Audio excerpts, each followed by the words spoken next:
मंच की और पीयूष जी आपकी मर्जी से और आपकी इजाजत से सबसे पहले तो जितनी दिल्ली की प्रेस को हो रही है, मैं आप सबका यहाँ पहुँचने पे thank you for coming to cover this event.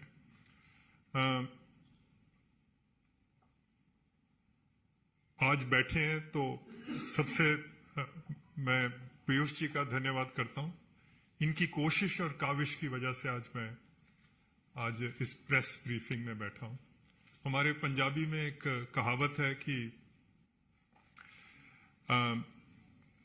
मैं आया बीजेपी के दफ्तर में तो साहब आपने मुझे अपने हाथों पे नहीं, आपने मुझे अपनी आंखों पे बिठा लिया। इस बात का मैं धन्यवाद करता हूँ। मुझे पीयूष जी तकरीबन 30 साल हो गुजरे हैं राजनीति में। राजनीति में बहुत कम ऐसे मौके मिले हैं जब राजनीति में किसी शेर से मुलाकात हुई हो। कुछ दिन पहले मेरी एक शेर से मुलाकात हुई और वो भारत के गृह मंत्री, और उन्होंने मुझे एक बात कही जो मेरे को दिल को छू गई। उन्होंने मुझे बोला कि पंजाब ने हिंदुस्तान के लिए 400 हमले झेले हैं। 400 मर्तबा हिंदुस्तान पे जब आक्रमण हुआ तो वो पंजाब ने बर्दाश्त किया है। हम पंजाब को अपने हाल पे नहीं छोड़ेंगे। हम पंजाब को संवारेंगे, हम इसको सुधारेंगे और पंजाब का जो वकार है उसको एक बार फिर बहाल करना है। और ये बात जो है ये मुझे छू गई। And as someone who reflects anxiously and every day on the future of Punjab, मैं फिक्रमंद रहता हूं पंजाब के हाल पे और पंजाब के आने वाले हाल पे। और ये जो पंजाब की धरती है ये शेरों को जन्म देने वाली धरती है। ये वो धरती है जिसको भगवान ने हरे खेतों और दरियाओं से ऐसे सजाया जैसे मेहंदी से किसी दुल्हन को सजाते हैं। तो फिक्र मुझे इसी बात का रहता है कि इस धरती मां को मुसीबतों ने आके घेर लिया है। वहां गुर्बत है, गरीबी है, रिश्वत है, अनपढ़ता है, नशाखोरी है। वहां पर वतन दुश्मन कार्रवाइयां हैं और इनका कोई ना कोई हल होना चाहिए। हर दूसरा खानदान पंजाब में पाकिस्तान से आके बसा हुआ है। Every second family has actually emigrated from Pakistan.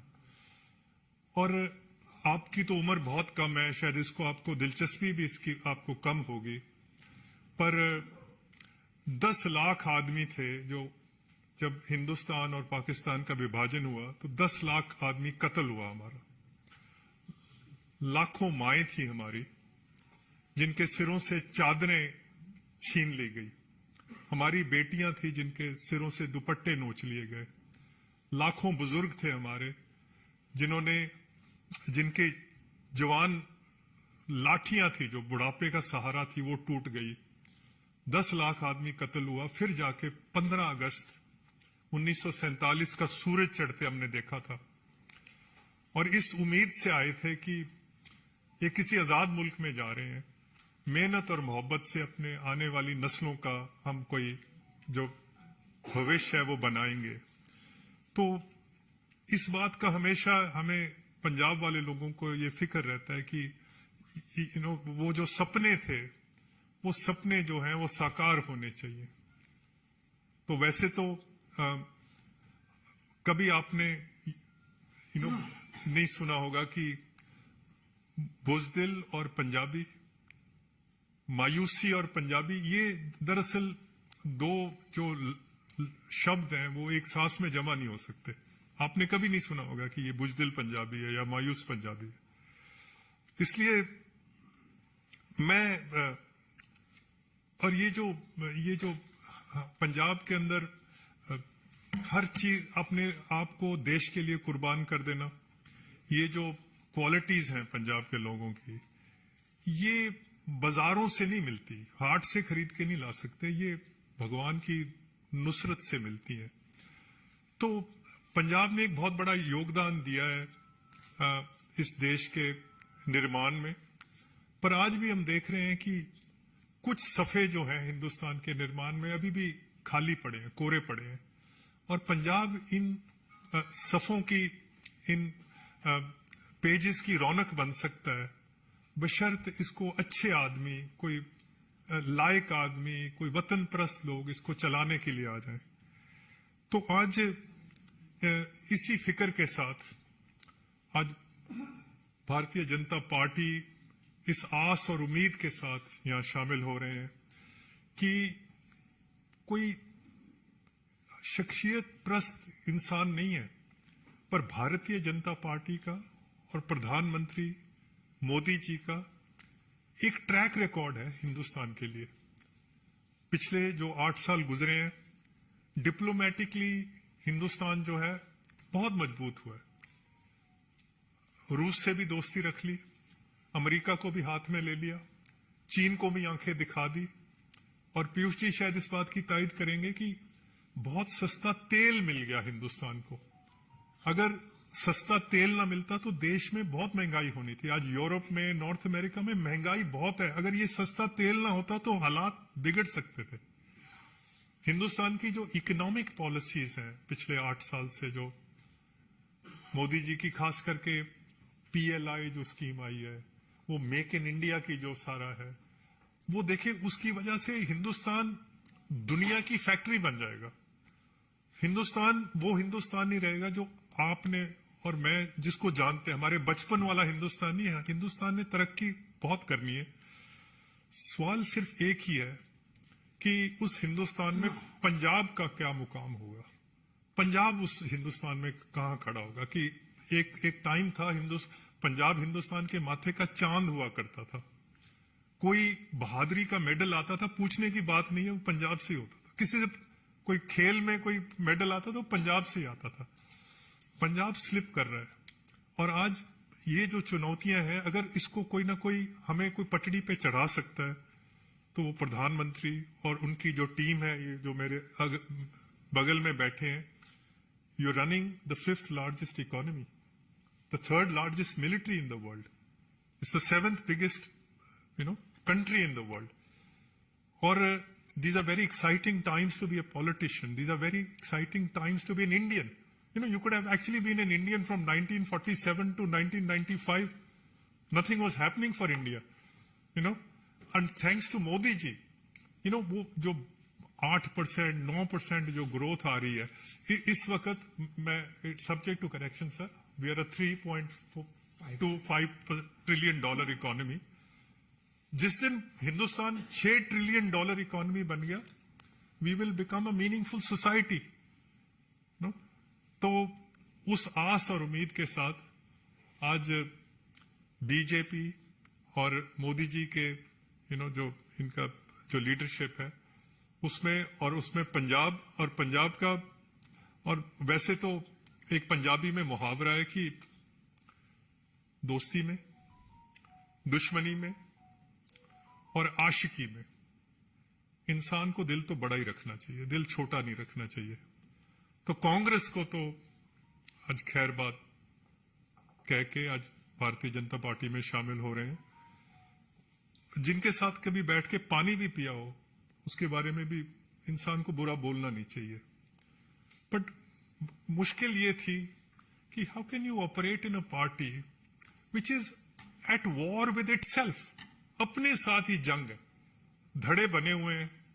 जो 4-5 धड़े होते हैं, एक को लीडर ऑफ ऑपोजिशन बना देते हैं, एक लीडर ऑफ लेजिस्लेटिव पार्टी बन जाता है, एक लीडर ऑफ कैंपेन पार्टी। एक दूसरे को साथ लड़ाई का वहां हर मतलब पंजाब में नहीं, हर कांग्रेस के हर स्टेट में यही हाल है। हम सियासत करते हैं मुल्क के लिए, कोई कुछ ना कुछ अपनी कौम के लिए करेंगे। इस धरती माँ का कर्ज देना है, हम कोई धड़ों की सियासत थोड़ी करेंगे। तो ये वजह है कि कांग्रेस जो है छोड़ने की नौबत पड़ी कि हमने धड़ों की सियासत थोड़ी करनी है कि हम जिस धड़े में है वो धड़ा आगे आए। सो मैं एक बार फिर पीयूष जी, आपका और सारे मंच का, मोदी जी का, अमित शाह जी का, और खास करके जो प्रेसिडेंट हैं उनको बधाई भी देनी चाहता हूं, उनको एक्सटेंशन मिली है। तो नड्डा साहब का, हमारे हमसाया हैं, हमारे पड़ोसी हैं पंजाब के, तो आज एक नया सफर जो है उसकी शुरुआत कर रहे हैं। सो मैं ज्यादा लंबी बात नहीं आज करूंगा, और भगवान से कि भगवान हमें हिम्मत दे, भगवान हमें अकल दे कि हम इस देश की सेवा कर सके, पंजाब को आगे ले जा सकें। आज यही मेरे दिल के जो तासुरात हैं कि कैसे न कैसे देश आगे बढ़े। और वैसे तो दिल की बातें करनी थी प्रेस के साथ, और दिल की बातें तो वो तो पंजाबी च ही हो सकती हैं, पर मादरी जुबान, क्योंकि दिल दी बंदा जदों पर क्योंकि तुसी समझदे नहीं पंजाबी, तो मैनू राष्ट्रीय जुबान का सहारा लेना पिया। पर जब पंजाब में जाऊंगा तो ऑफ कोर्स पंजाबी में। सो एक पंजाबी का एक शेर मैं जरूर कह दूंगा, अब पता नहीं, एक बहुत बड़े शायर हुए हैं पंजाब के, उन्होंने लिखा था कि मैं हार दे मुंह ते भी, जब मायूसी भी होती है, असार जित दे वेन आया, सिकंदर वेखदा शीशा सी मैं तलवार वेन आया। और कहता है वले पा के, ये बीजेपी के लिए है, वले पा के मेरी सेदो निकल तूफान जांदे ने, मेरे सामने आके पहाड़ मैदान जांदे ने। और ये मोदी जी के लिए है, फकीर हुंदा होया भी बहना मैं सुल्ताना दे तख्तां ते, फकीर हुंदा होया भी बहना मैं सुल्ताना दे तख्तां ते, वक्त रहिंदा है वक्तां वालियां नू वक्तां ते। और कहता है, और ये अखीरला बंद है इस शेर का, ही सेज माड़ू छौ दे होण तराक जेड़े, जो दरियाओं में समुद्रों में तैरते हैं, माड़ू छौ दे होण तराक जेड़े, वेंदे रहे ने जोश समुद्रां दे, हड़ दियां छल्लां वांगू उठण फिर डिगण फिर उठण, हड़ दे मोढियां ते चढ़े रहन वाले। और लास्ट लाइन है, और ये लहू से लिख लो, अगर पेन नहीं है तो लहू से लिख लेना। कहता है पल दी जिंदगी है भावें बुलबुले दी, एक बुदबुदे ने कितनी जिंदगी है, एक पल की जिंदगी है। इस पल दी जिंदगी है भावें बुलबुले दी, पर दरिया ते चोटी दी जिंदगी है, एक पल भी रहना है पर दरिया से ऊंचा होकर रहना है। ये मोदी जी की शान है। बड़ा धन्यवाद, थैंक यू सर। हरप्रीत जी को बैन करना पड़ता है हाथ।